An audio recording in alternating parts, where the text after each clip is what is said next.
This is a Bob Ross picture. Greens and browns. Even that cloudy sky. Just appreciate some of this. Perfect. And then a car comes along and spoils it. Oh well, onwards.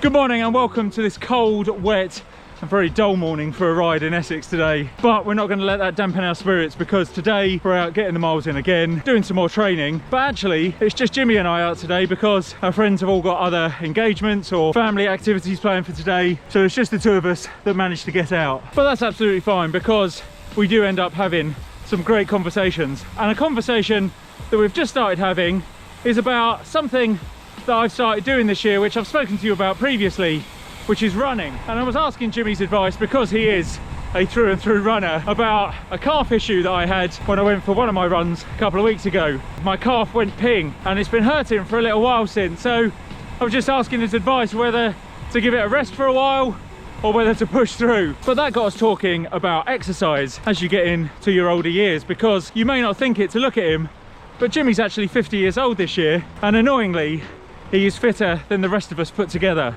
And that got us on to talking about all of the things that you need to consider as you try to stay fit and healthy into your older years. And given that Jimmy has got an absolute wealth of experience in that area, which I'll come on to later, I thought you guys might find it useful and interesting to hear some of what he has to say and to benefit from some of our practical experience through cycling over a number of years. But let's get into this ride a little bit and then we'll discuss that further.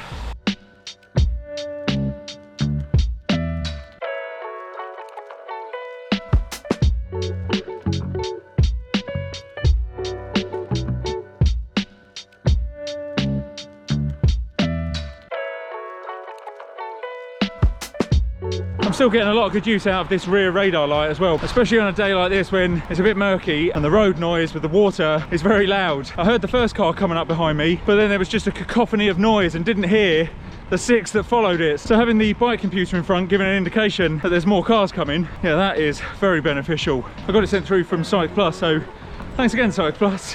And I actually did a review video on the radar light a couple of weeks ago, so if you haven't seen that yet, I'll link it up here somewhere. Someone's hit mute on the telly, the volume's down. Turn around that corner. Love this road, don't we? Absolutely love it. Yeah, this is what we call Muntjac Alley, because we do get to see quite a bit of wildlife down here. I fear not this morning though. I reckon quite wisely they're all hunkered down in a den somewhere, keep them warm and dry. I do not blame them. So, as I've mentioned before, I've taken up a bit of running this year because Jimmy had badgered me, bullied me, I think is probably a better word, into doing the Beachy Head Marathon this year. But it now looks that for various reasons that's not happening this year. But Jimmy now tells me that he's found another one. By the end of this year, this guy will be an ultra marathon runner. We're aiming for 30. So I have found another fantastic event, which we're going to discuss, we'll have a board meeting about. Rather than a set distance, 6 hours. At the end of the 6 hours, clock stops, you've got to stop, and we go as far as we can in those 6 hours. And we are not stopping until we've hit 30.01 miles. When we've done that, we can do what we want. He makes it sound so easy. The 30.01, yeah, no problem. So we've come up with our own little list of things that you should consider when you get into your 50s and you want to stay fit through cycling and running. Okay, so the first and probably most important thing on the list is something that I don't do anywhere near enough, and it's probably the cause of my calf issues, and that is stretching. Now, stretching unfortunately isn't one of those things that you can do a few times for a little while, maybe a few weeks, and then live off for a lot longer. It's not like weightlifting where you build the muscle up and then that muscle will be strong for quite a while. Stretching only really works in the moment, so it needs to be done before every ride or run or any other period of activity. But by stretching the muscle, you do reduce the risk of injuries. Stretching the muscle will make it nice and flexible, and so when you do run or ride, you're much less likely to pull something and give yourself a nasty injury. Now, considering running and cycling is all about legs, you won't be surprised to hear that most of the stretches you need to do are the lower part of your body. Now, I could give you the exercises to do or the stretches to do, but I'm sat next to a bona fide, fully qualified PE teacher, so I'll let Jimmy take you through it. Now, there's a lot of sort of research and studies into this. Back in the day, your static stretching, the most common sort of type that you'd use. Lots of the thinking now is that you'll do it in a more dynamic fashion with movement. such as leg swings or opening the groin, lunges, step ups, heel flicks. I think a combination of both is probably a good idea. And anything that you can do to warm the muscle and then get the blood flow to the muscle to make it more elastic is going to help. Your muscles are like a bit of blue tack. In that cold state, it's very firm. If you ripped a piece of blue tack off, it would snap. Roll it between your hands, warm it up, it gains that flexibility, that elasticity, and is less likely to tear, pull and get damaged. 5 minutes, 10 minutes pre-activity is well worth it and prevents 6 weeks off the bike. So there you go, straight from the horse's mouth. Stretching, don't leave it out. The next thing on the list is, again, something that I need to do more of this year. In fact, to be honest, it's something I just need to do some of because I haven't even started yet, but it's strength training. So there is now a wealth of exercise to show that weightlifting into an older age is an indicator of long life, especially, as I've spoken about before, the size of your thighs. So again, something like cycling or running is absolutely perfect for that. Now, as I say, I've not done any weight training yet, but I do need to start, and my wife keeps badgering me to do it because even she's doing a little bit of it now. And someone else who's also doing some strength training this year is again this man next to me, so I'll throw over to him again for a few bits and pieces that he's been doing. The thing with strength training is, initially it can seem very intimidating. I think the thought can be, I've got to pack on the weights and lift everything that's heavy and go to a gym. Am I going to injure myself and what do I do? And really, like with everything, you can start very simple with some very simple equipment, simple activities that will make the difference and still benefit you. So if you're thinking of doing it, you really don't need to go and join a gym or buy expensive equipment. There are hundreds of different activities that you can do which will get similar results, which don't require equipment, dumbbells, barbells or anything like that, just using body weight. Planks, press ups, sit ups, step ups, lunges, all those things can be done without holding a piece of equipment. It's a wonderful thing that you can do with minimal or no equipment at all, which will have a massive impact and benefit. If you think of something as simple as a plank, holding that press up position, arms extended, do that for 30 seconds to a minute. You can increase the intensity of that by then doing shoulder taps. You can take that even further by raising your legs, putting them on a bench. Strength work can be done with or without equipment. So easy, but really effective. Find a routine of 4 or 5 different activities that you feel comfortable with for 20 minutes and you will notice the difference. I do a push and pull session, pulling on the weight, or I'm pushing against the weight. I will always do lower. In fact, I'll probably do that above anything else. And that will involve squats, lunges, step ups, really simple stuff. And then I'll do core. 4 sessions a week I do at the moment, 20 to 25 minutes each. I absolutely love doing it, and it has made a huge difference to my cycling and my running. Noticeable. I'm much less tired and I'm more conscious of being able to work harder. Find some simple activities and set aside 20 minutes to give it a go. You will notice the difference. Absolutely huge amount of information there. You are getting the benefit of a 4-year physical education teaching degree, as well as 30 years of life experience as a teacher. You can't buy that.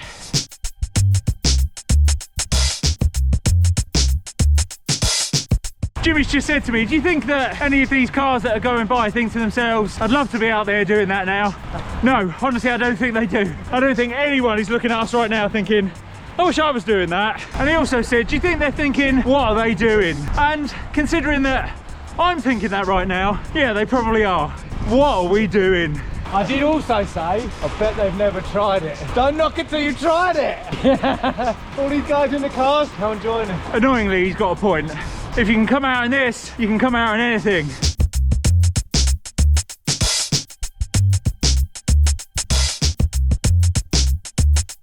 The third thing on the list is consistency, and that sort of goes to what we're doing today, that despite the conditions, despite what it's like outside, despite a complete lack of motivation this morning when I woke up at 7 o'clock, saw that it was pouring down, dark, cold, you still push yourself out. I've spoken about this quite a bit before in previous videos, and it's that mental attitude that just keeps you going forward rather than thinking, oh, I've got to go out in this. If you can change your mindset and think, I get to go out in this, that can be a huge boost to push you out. And once you are out, you'll realise just how enjoyable it can be. There is no such thing as the wrong weather, just the wrong clothing choice. And by pushing yourself out consistently and keeping that week after week after week, or even day after day, you'll build up that mental resilience. And that doesn't just help with exercise, that helps in every facet of your life. Having a positive outlook on life is another huge indicator of longevity of life. So keeping the positivity up, getting out on the bike, socialising with your friends, it all helps to build that mental resilience. And as you get into your 40s and 50s, we all know what it's like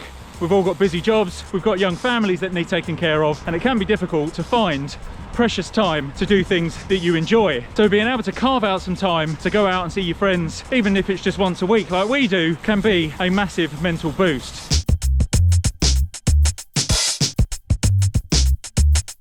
So fourth and finally on the list, something again that I've started doing this year, but Jimmy has been doing for a long time now, and that is mixing up your disciplines. So I started running in the middle part of last year, and I've decided to continue that into this year. And as I say, Jimmy's bullied me into some kind of big run this year. But as I say, Jimmy used to be primarily a runner, and about 4 or 5 years ago took on cycling. And would you say you're more of a cyclist now than a runner? Or is it a bit of both? That is $1 million. What can I say on that? What are you doing to me? I love them both. I've always been a runner, university and school, and I've done it for many years. And then circumstances happened and I got into the bike. Started very steadily, a couple of miles here and there. 10 miles, 15 miles seemed like a mammoth ride, and I got the bug, but I still love the running. And the combination of the two, I generally cannot split between them. I love them both. Now I'm out on the bike, I'm loving cycling. Tomorrow morning I'll probably go out for a little run, and I'll love that as well. But it does just make the whole exercise thing more fun, I think. It works slightly different muscles, it gives you a different energy. Once you get the bug on either,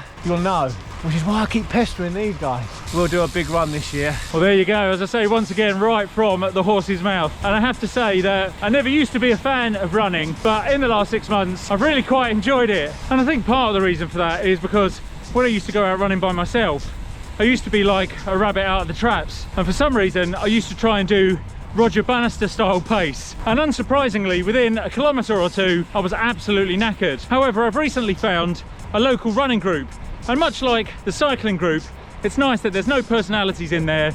It's just a local group of people who have happened to just get into running in the last couple of months, and they just want to go out for a few social runs. And the pace, thankfully, I found is a lot slower than what I usually try to do when I'm out by myself. So again, like these rides, it's very conversational and it's party pace. You can keep up a conversation, you can socialise as you're going along, and it just makes it really enjoyable. And just taking it back to why you should mix up your exercise types when you're getting into your older years, it just means you're using different muscles, different muscle groups, and you're giving yourself a different workout every time. Right, well that's our 4 tips for now, but let me get back home and we'll have a final chat about how I feel cycling and running has benefited me.